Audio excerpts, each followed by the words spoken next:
My dear student, আজকে একটা খুব গুরুত্বপূর্ণ বিষয় নিয়ে আলোচনা করব, যে বিষয়টা তোমাদের যারা যতদিন কেমিস্ট্রি থাকবে তোমার জীবনে ততদিন পর্যন্ত এই বিষয়টা তোমার জানতে হবে।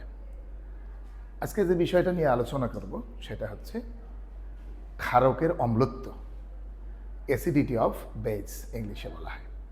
এই ক্ষারকের অম্লত্ব বিষয়টা তোমার এসএসসি, এইচএসসি, ভর্তি পরীক্ষায়, এমনকি যারা এসএসসি রেজাল্টের পর বিভিন্ন ভালো ভালো কলেজে ভর্তি পরীক্ষায় অংশগ্রহণ করবে তাদের জন্য এটা প্রয়োজন। এই জন্য ভাবলাম যে একটা ক্লাস করা খুবই প্রয়োজন। তো ঠিক আছে, কথা না বাড়িয়ে আমরা আমাদের ক্লাসে ফিরে যাই। তো আমি আবারও তোমাদেরকে কেমিস্ট্রি সোয়াইমান স্যার এর পক্ষ থেকে ধন্যবাদ জানাচ্ছি। তো আমাদের আজকের ক্লাসের মূল বিষয় হচ্ছে ক্ষারকের অম্লত্ব। ক্ষারকের অম্লত্ব, অ্যাসিডিটি অফ বেজ। ক্ষারকের অম্লত্ব কাকে বলে? ক্ষারকের অম্লত্ব হচ্ছে একমোল কোনো ক্ষারক মনোপ্রোটিক অ্যাসিডের যত অণুকে পূর্ণ প্রশমন করতে পারে, মনোপ্রোটিক অ্যাসিডের তত অণুই হয় ওই ক্ষারকের অম্লত্ব। যেমন এই যে এখানে আমি সংজ্ঞাটা লিখে দিয়েছি, সংজ্ঞাটা পরে তোমরা লিখে নিতে পারবা। মনোপ্রোটিক ক্ষার কি বা মনোপ্রোটিক অ্যাসিড কি? যে অ্যাসিডে একটি মাত্র প্রোটন থাকে তাকে মনোপ্রোটিক অ্যাসিড বলা হয়। দেখো, এই অ্যাসিডে একটা মাত্র হাইড্রোজেন আছে, এই জন্য এর নাম হচ্ছে মনোপ্রোটিক অ্যাসিড। এমনইভাবে H2SO4, এখানে দুইটা আছে হাইড্রোজেন অর্থাৎ প্রোটন, এই জন্য এটার নাম হচ্ছে ডাইপ্রোটিক অ্যাসিড। তারপরে দেখো H3PO4, তিনটা প্রোটন আছে, এই জন্য এটাকে আমরা বলবো পলিপ্রোটিক অ্যাসিড। অর্থাৎ মনোপ্রোটিক অ্যাসিড, যে অ্যাসিডে একটি মাত্র প্রোটন থাকবে তাকে মনোপ্রোটিক অ্যাসিড বলা হয়। তাহলে এটা লিখতে গেলে মনোপ্রোটিক অ্যাসিড সম্পর্কে জানতে হবে। তাহলে একমোল কোনো ক্ষারক দ্বারা কত মোল মনোপ্রোটিক অ্যাসিড পূর্ণ প্রশমিত হয়, মনোপ্রোটিক অ্যাসিডের ওই মোল সংখ্যাকে ক্ষারকের অম্লত্ব বলা হয়। তো আমরা দেখতে চাই এই মনোপ্রোটিক অ্যাসিডেরও সংজ্ঞা দিয়েছি আমি। যে অ্যাসিডের অণুতে একটি মাত্র প্রোটন থাকে তাকে মনোপ্রোটিক অ্যাসিড বলা হয়। তাহলে আমরা দেখব যে সোডিয়াম হাইড্রোক্সাইড, সোডিয়াম হাইড্রোক্সাইড একটি ক্ষার বা ক্ষারক।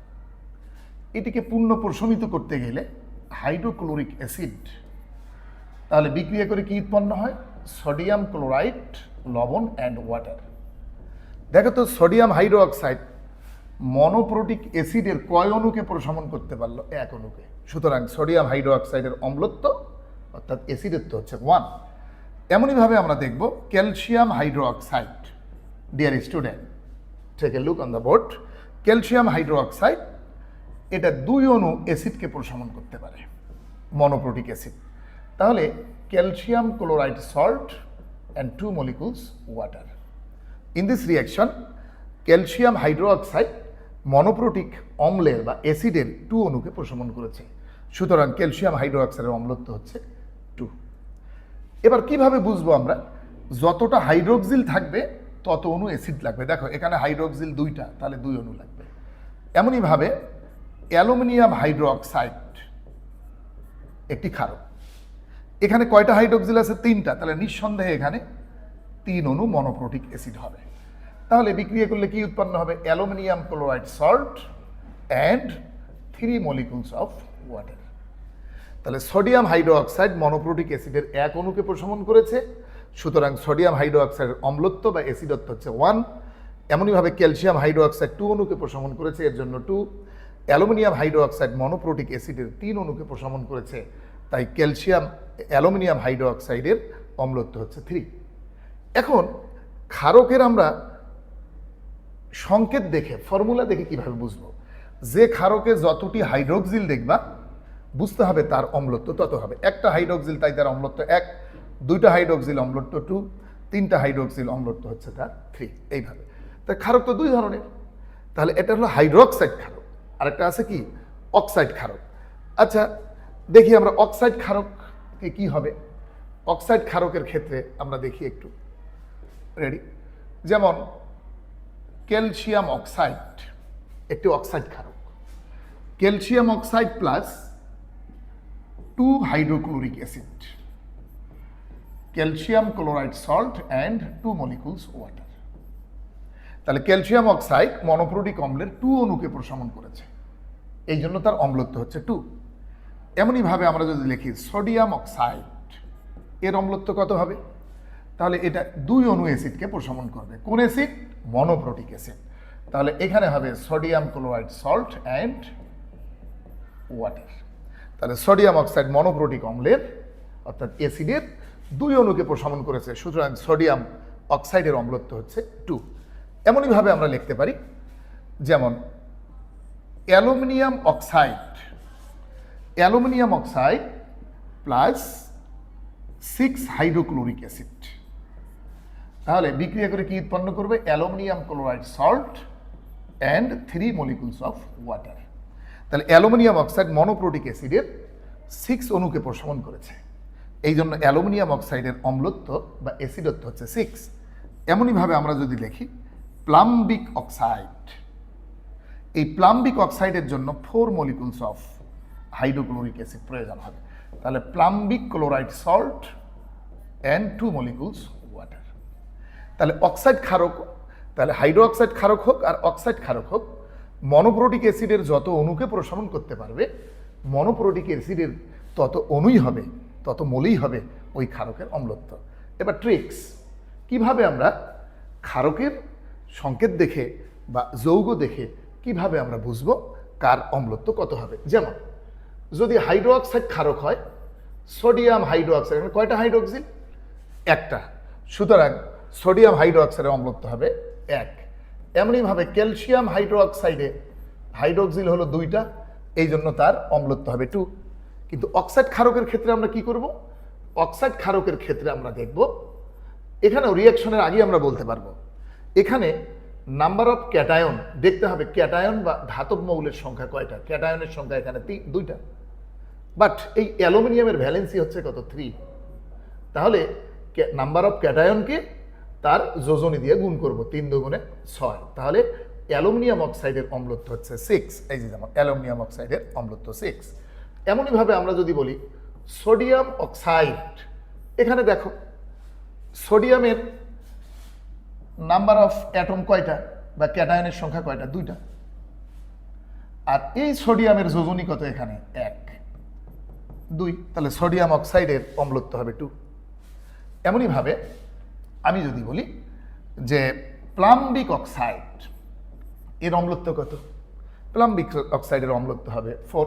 নাম্বার অফ লেড কয়টা? এখানে 1টি, বাট তার ভ্যালেন্সি কত? এখানে 4। তাহলে 4 এবার যদি বলো 4 কেমনে হয়? যৌগটি আসলে এরকম ছিল, লেডের যোজনী 4, অক্সিজেনের 2, এই যে 2 দুগুণে 4। এই জন্য লেড বা প্লাম্বামের যোজনী 4 হলে তাকে বলা হয় প্লাম্বিক, এই জন্য এই যৌগটার নাম প্লাম্বিক অক্সাইড।